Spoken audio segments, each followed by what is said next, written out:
Okay, this is like my 20th time trying to do this. So, I really hope I get it this time. The poem I'm trying to do this time, it's really different, it's really fun, and it's really unique. But because it's really unique, it's so hard. And it's taking me forever. And I keep messing up.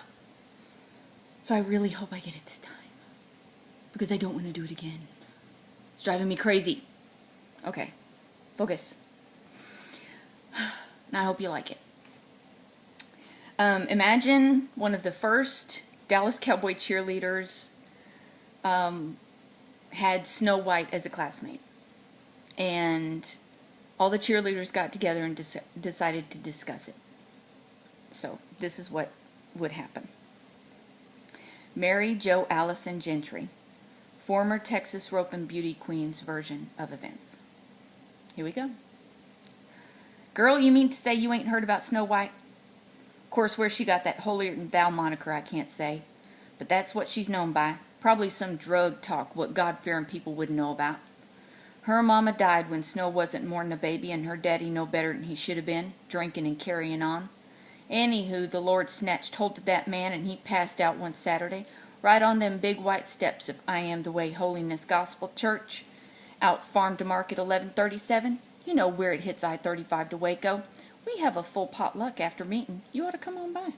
There's a Dunkin' most every Sunday. Not a dry eye in the house, honey. I've done lost my train of thought.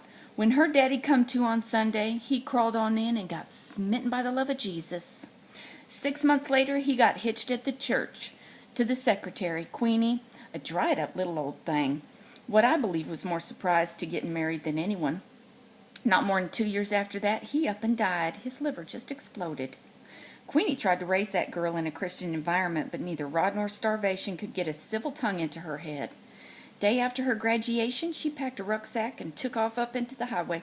Next thing, Queenie had one of them epiphany thingies. Said an angel done spoke to her direct through the mirror down at the Spit Curl and Shine.